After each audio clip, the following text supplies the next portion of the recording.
Hi, this is Paul. Really excited for my guest today on Wealth Protector TV, Gino Barbaro. He is the co-founder of the Jake and Gino podcast show, a major investor and educator and influencer in the multifamily investment space. He's also a great family man, and he has a lot of crossover with us here at Barth Calderon, asset protection, estate planning, business planning for property owners, because we are focused hugely on you if you own investment property and helping you to make sure you're protected. I had an incredible discussion with Gino, really fun. You're going to want to check it out. Let's go jump in.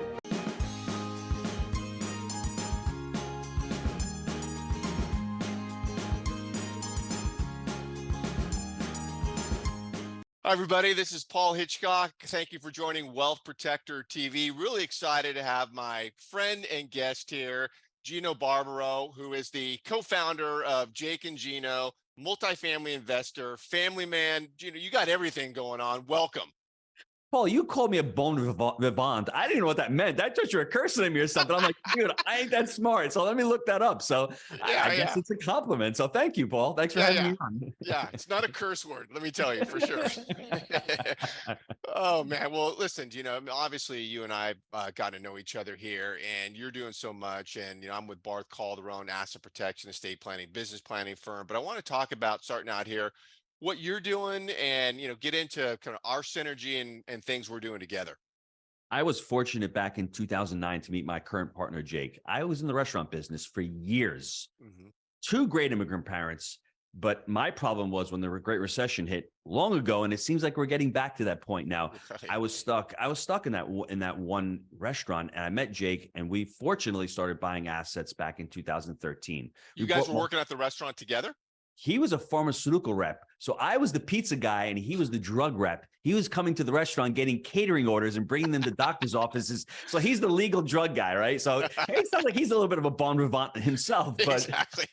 We got together and we both wanted to get into multifamily. We both wanted to buy assets and we both wanted to buy 100 doors. That was the goal for us. If we hit 100 units, man, we made it, and just thrilled. I mean, now we're at 1,600 units, but we bought that first deal in 2013 and we focused. We just continue to grow the portfolio. He moved down from New York to Knoxville, Tennessee. That's where we're headquartered.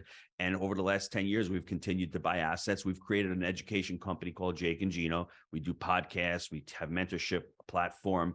And for me, it's just been an amazing journey these past 10 years. I've learned a lot. I've met so many amazing people through Jake and Gino, and we've been able to, continue to grow our portfolio.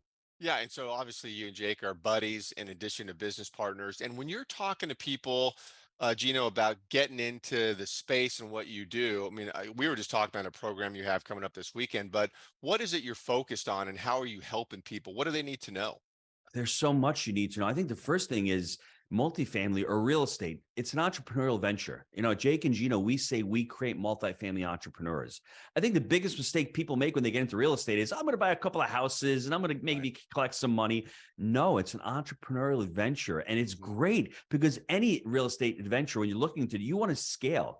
You want to replace yourself. You don't want to be the landlord. You don't want to be the person cleaning the toilets, putting down the carpeting. That's why you get into multifamily. You get into there so you can start hiring other people and start implementing systems. And lo and behold, before you know it, you've got 100 units, you've got a couple of property managers, and that's when the fun starts. And I think people have those limiting beliefs of, I can't get into multifamily because I don't have money. There's so many tools and strategies that you can learn to overcome that. Because when Jake and I started, we didn't have a ton of money either. We just had desire. And I think the education, we say education times action equals results. You can take a ton of education. I've had a ton of action. And if you don't put those two together, Paul, real quick, I want everyone to write this quote down. A person with money meets a person with experience. The person with the experience gets the money, and the person with the money gets the experience. I love it. I love it. And what I mean by that is if you're not educated and you start throwing money, it doesn't matter how much money you have. It really, that is such a limiting belief. For me, you really need to understand what you're doing. You really need to take a deep dive and then find people who've done it. Success leaves clues, and that's how you start your journey. Yeah, because you meet a lot of people, and certainly we've seen them where they just flounder in the property space and they get nailed, and a lot don't treat it like a business. I see that a lot of times where they don't put the pieces in place. that every smart business owner would do. So they get their butt handed to them at some point down the road. You find that Mhm. people getting in, which is why you're doing the education, they got to have all the pieces lined up. And you'd said, what do we really teach? We teach buy right, manage right, and finance right.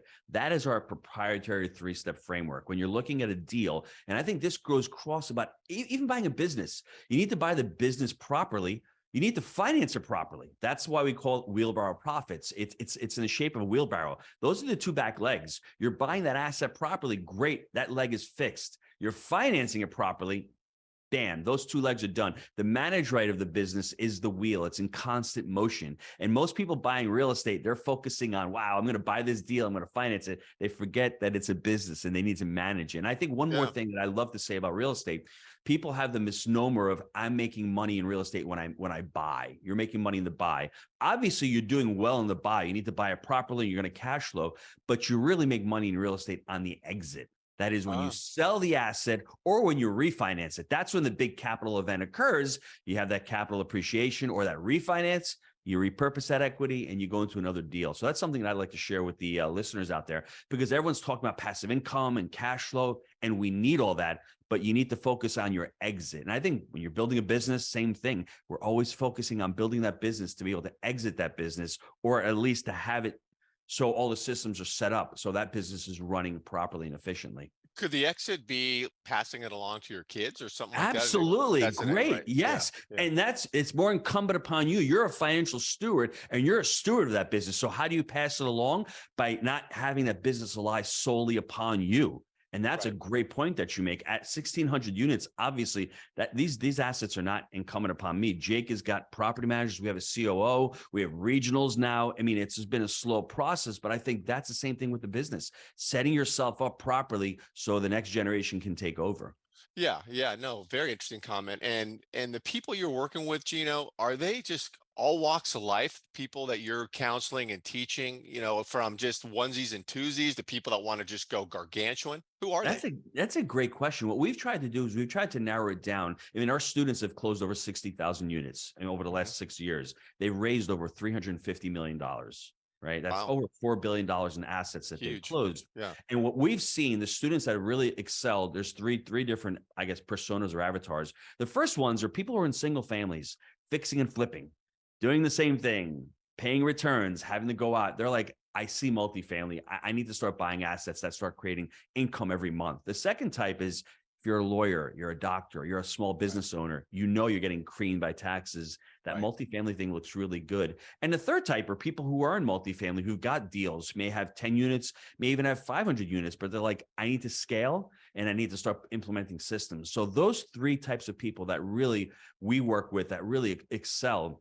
When you're looking at it from a beginner in, beginner's mindset, you still want to jump into it, but sometimes I don't want to go out there and convince somebody that multifamily is the way to go, right? It's very hard to. It's almost like when you're dealing with estate planning. You're trying to tell somebody estate planning, you need it. If they're not ready for it, they're going to push Paul away and say Paul's crazy until the time comes where like, wow, Paul was right.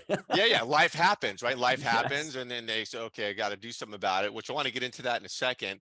Yes, because you had a good experience there.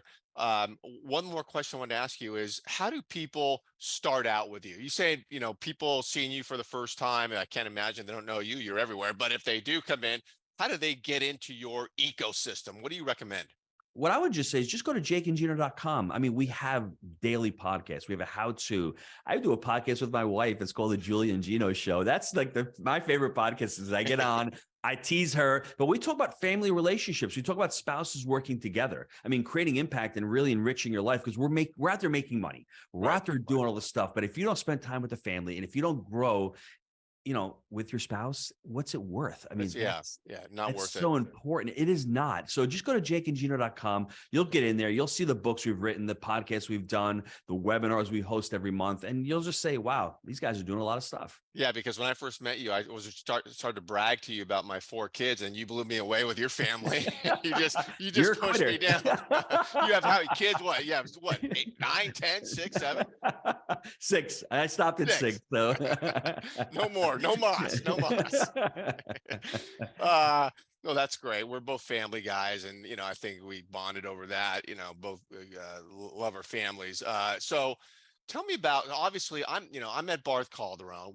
There's a lot of crossover with what we're doing. We work with a lot of property owners. Speak at property association groups all over the country, asset protection, estate planning. Tell me your thoughts about being an expert in the business yourself, how it relates to what we do at Barth Calderon. Big shout out to Harry. I had him on the podcast. I had him on the 100-year show. So I think Our founder, Harry that's Barth. right. Yeah, Harry, go on the Jake and Gino channel, look up Harry Barth. You'll see the podcast we did with him.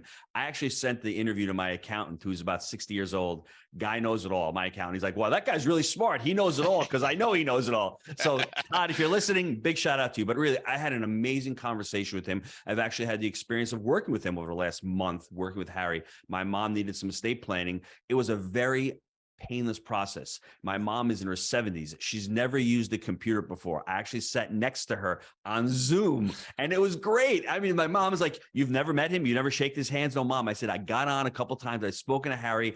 He's so professional. He knows exactly what he's talking about. Before we got on the call, everything was listed out. Mom, sit here. It was a 45-minute call. Got all the papers drawn up within a day, sent them out a week later, and we're in the process of notarizing everything and getting everything done. The best $2,000 I've spent in years, because I don't want to have the process of something happening to my mother, me going into probate, wasting months and months into that neverland. We're actually being proactive. And I think when we talk about the 100-year show, it's about responsibility. And all the listeners who are listening to this know that. To have a successful life, two things. You need to be responsible, take responsibility for all of your actions, and need to have that long-term mindset. Set things up. Don't let things happen to you. I mean, Paul just said it. Don't be reactive. Be proactive in your life, and reaching out and having that conversation. Whether you're young and you're just starting out your family, you need to have that guardianship. Who's going to take care of your kids if something happens? At least leave a will. And if you're at an advanced age, you have some estate tax issues, that's a problem. And if you're starting out in multifamily, you need asset protection. Right. So, I mean, like Harry's got it all. You can work on all of these different sectors.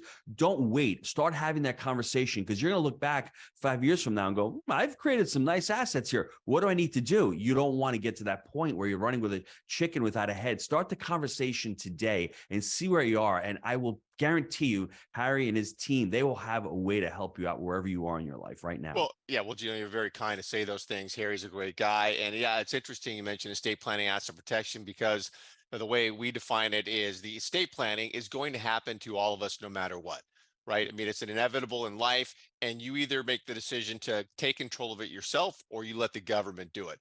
And so we tell people estate planning, think of it as you're the director of your own play, and on the stage are your family members you love, your kids, your assets. You're the director. You can direct how your life play is going to turn out, or you can walk away and let the government do it. Nobody wants the government to step in. So estate planning is that.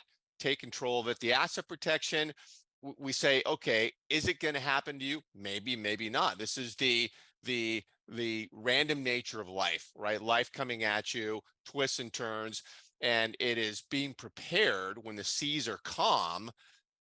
Get organized with your property before life throws you a curveball, because if it happens and you don't have your planning in place, we see people lose their properties all the time, all across the country, because they get nailed. They're not ready for it. Properties do get taken away. And so anyways, it's a great comment. And when you work with Harry, he's been doing it for 50 years. Yeah. The quote that really blew me away was 67% of people in this country don't have an estate plan. But what Harry basically said to me is, if you don't have an estate plan, you still have an estate plan. It's just with the state. It's not your plan. They're going to take, and when that hit me, I was like, I need to start sharing this with the Jake and Gino community. They may not want to hear it. It may not be about real estate, but what I want the whole community of Jake and Gino is really to think about long-termism. And hey, I'm making this money right now. How am I going to be a steward of my money? And how am I going to set up my estate? How am I going to set up my statement of purpose? And that will help you when you're buying real estate. Are you going to buy real estate for short-term and flip? Or are you going to be a legacy holder? You're not going to buy older assets. You're going to buy newer assets. So all of these things you need to start thinking about. And like I said, you don't want to be caught. One day something happens to you, your spouse, you're not there anymore. Did you leave any kind of directive for the next generation? Totally love it. Yeah, great information, Gino. So awesome. I want to tell everybody that's listening, wherever you're listening to this, because we stream this everywhere. This is LinkedIn, YouTube, Facebook, Twitter. It's out there, either up here, down here, somewhere around here. Is the contact information for both Gino and myself to get connected with both of us on our end. We always offer a complimentary planning assessment for anybody, any property owner that's wondering if they've got their planning in place or what's going on, asset protection, estate planning. Get connected to us. We'll get you with Harry one-on-one. Same with Gino. Get connected to Jake and Gino. You'll love it. Gino, awesome stuff. I'm going to have you back. Thanks so much. From one bon vivant to another, I enjoyed it, bro. Thank you. Thanks for having me on. Awesome. We'll see you next time. Take care. All right.